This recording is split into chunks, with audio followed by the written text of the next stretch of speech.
Hey, what's up, good people, man? You are tuned into another episode of Fatherhood Is Dope, the podcast. I'm your guy, Aaron McGee. Man, I appreciate you all coming back to us. If you're tuning in, then you already know, like, man, what is he doing this time? All this noise in the background. Man, I'm coming to you live right now from Washington, D.C. at the Dad 2.0 Summit. This is the 9th year of the summit, man. I'm so excited. This is my 3rd year participating, and if you've been keeping up with me and the Fatherhood Is Dope journey, then you know I was here last year in San Antonio, and you know I was there the year before in New Orleans. So I'm really excited to be back this year.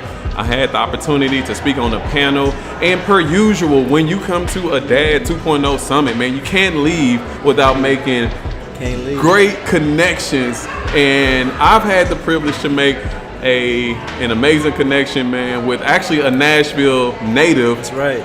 By way of LA right now, my guy, Mr. Laurel Cole Mozak. That's it, man. What's good, man? Come on, bro.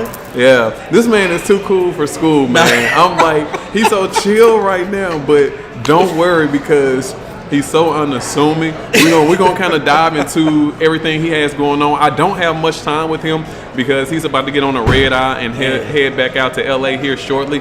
Man, it looks like the president is flying in. I saw that, man. Yeah, that's kind of cool.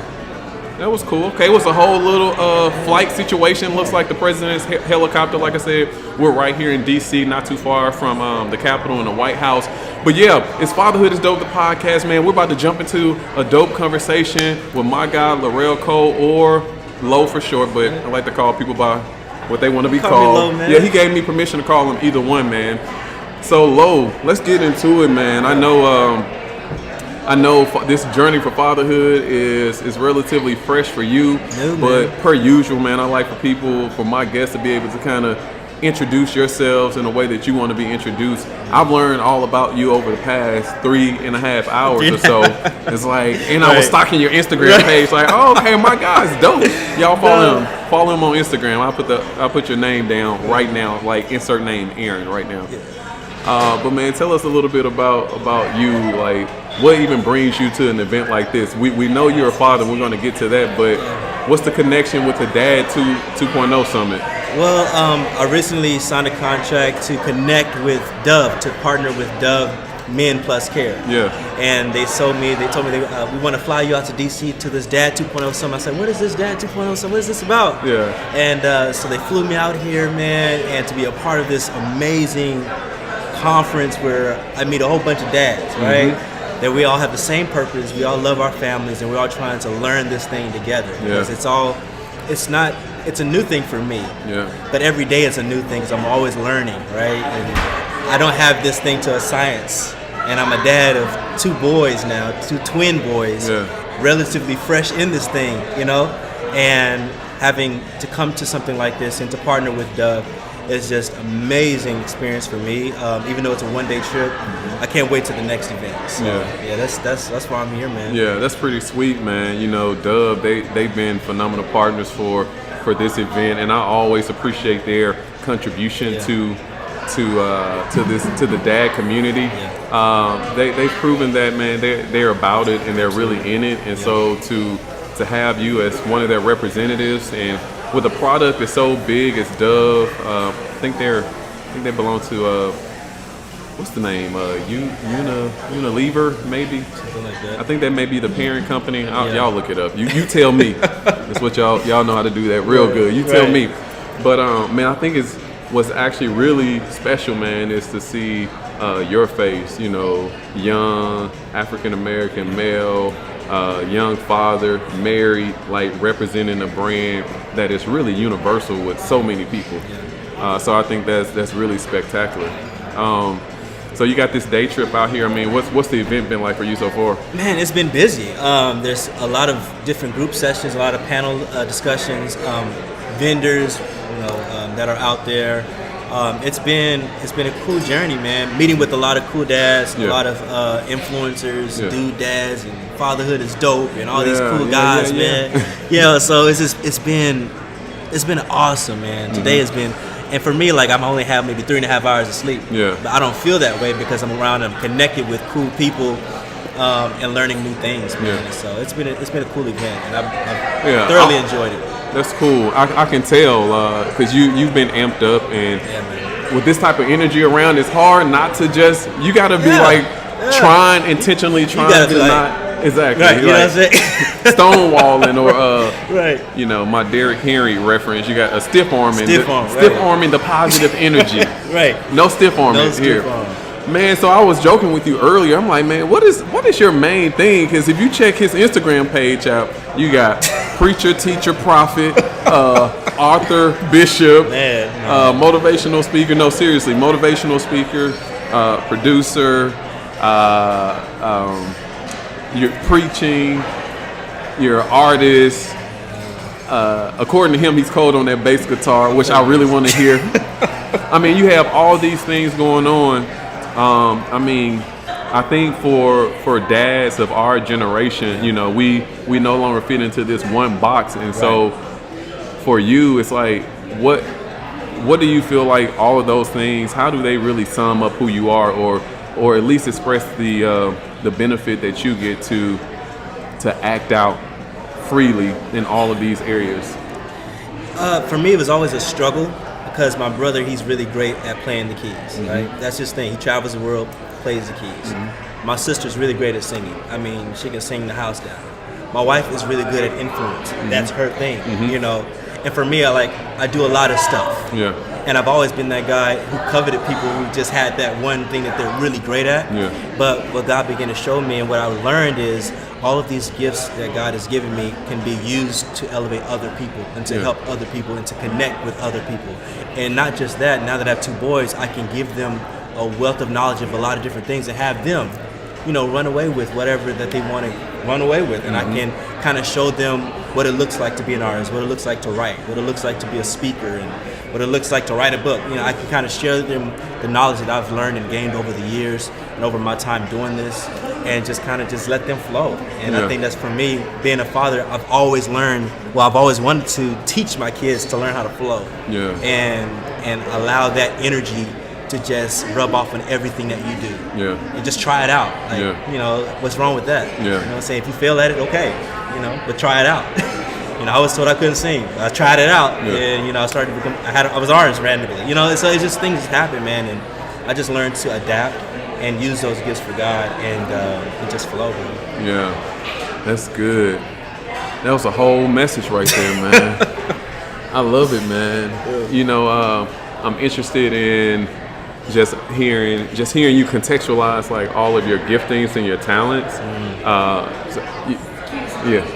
I'm Emmy. Hey, Emmy. Communications. Hey, nice Hi, how are you? Well, you. We're not allowed to have any recording of any kind in our public area. Okay, that's fine. We can shut it down. Okay. Okay. Is there anywhere we can record? Are you with the dad? We are. You guys have the ballroom space downstairs. Okay. You could do it downstairs. Okay, sweet. Yeah, and I know it's only audio, but they do, for our guests, we just don't allow it. That's fine. That's fine. Thank you. Okay. We're going to go ahead and shut it down. Thank you. You ready? Ready. All right, so we're going to pick this conversation back up. Had to get my energy back right, man. So I told you we were recording in the hotel lobby.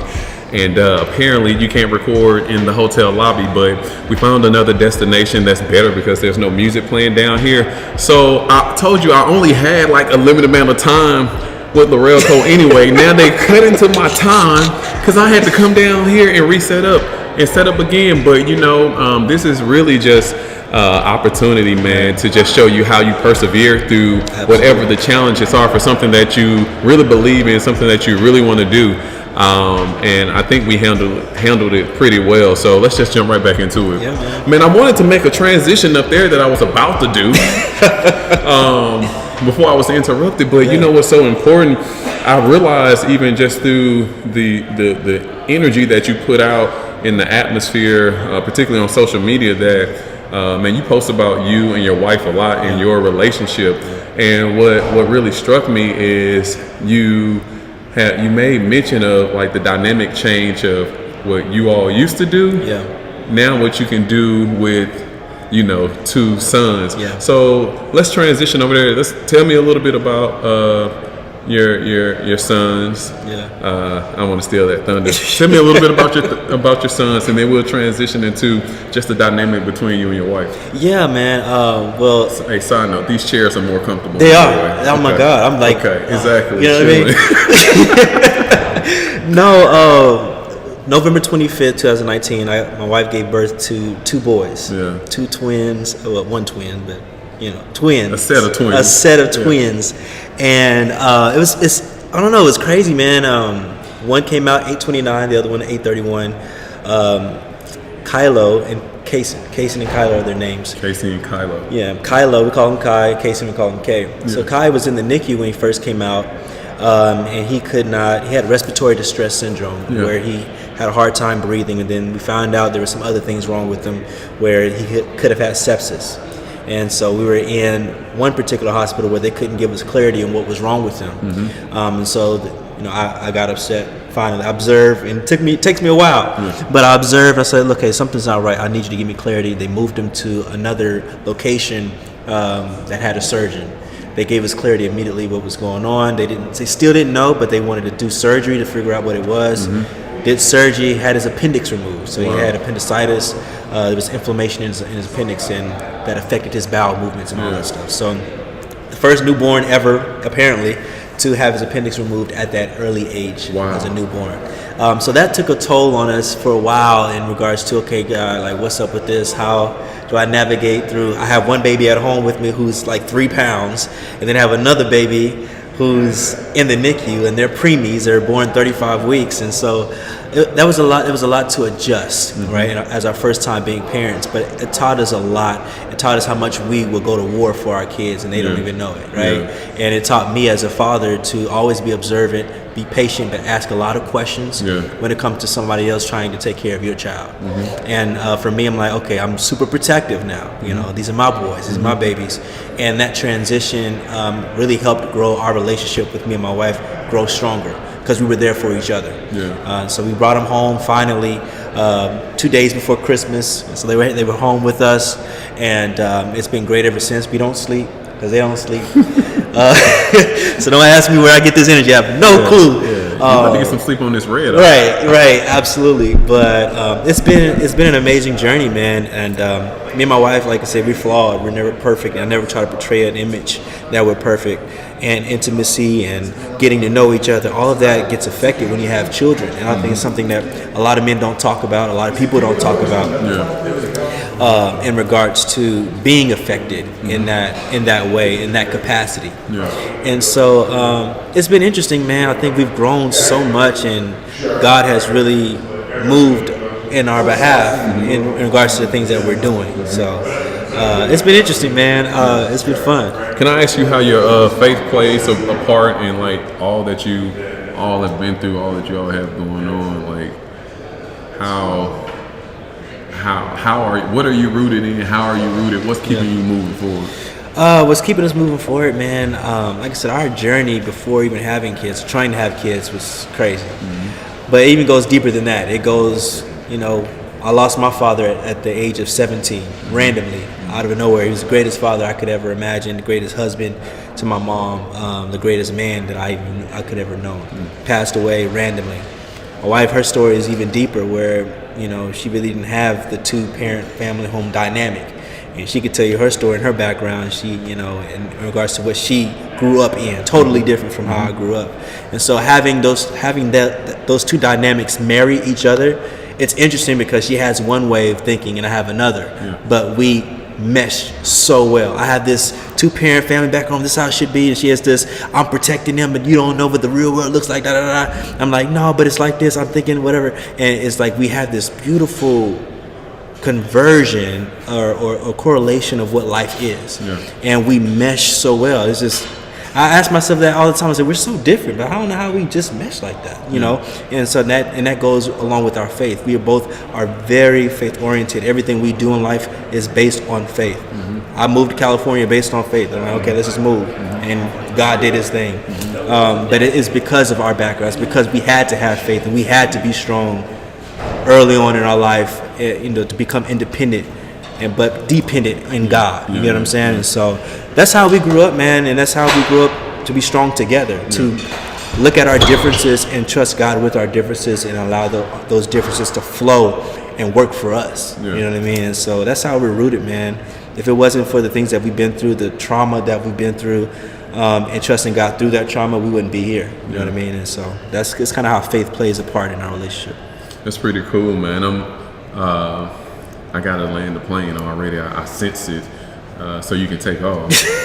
But I'm always interested in knowing, how men communicate their heart for the hope of the future for their children. Yeah. And your boys are, you said 5? No. How many? 15 weeks now. They're 15 weeks. Yeah, going on 15 weeks, yeah. 15 29th. So they were originally supposed to be born December 29th. It's February 29th, so that's 2 months. So technically they're 3 months. Wow. Yeah. That's pretty sweet, man. Yeah. But even 15 weeks in, how much they've already been integrated into your world, how much of their work, you are their world, they are your world. Yeah. And just even with 15 weeks, you get a glimpse of the future. You're casting vision even before they come. But now that they're here, what's your hope for them and you as it relates to fatherhood? I speak into their life as much as I can. Anytime I'm holding them, I'm always speaking what they can be, what they are. You're strong men, you're mighty men, you're a man of God.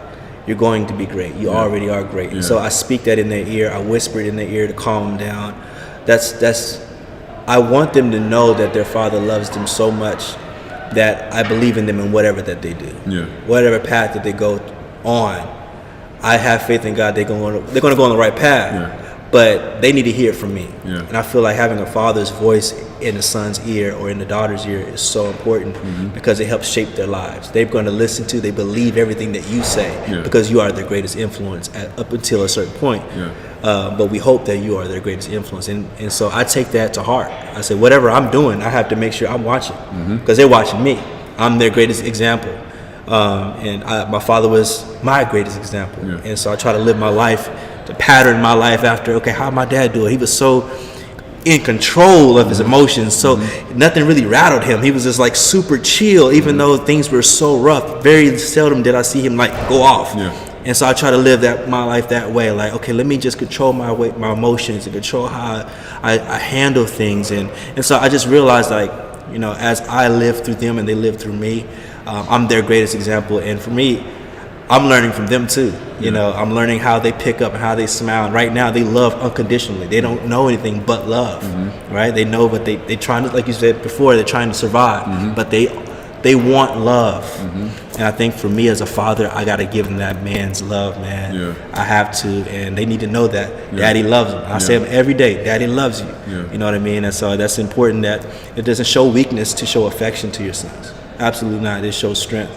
And it shows them that they can be loved by a father. Yeah. It's that they can love their sons as well.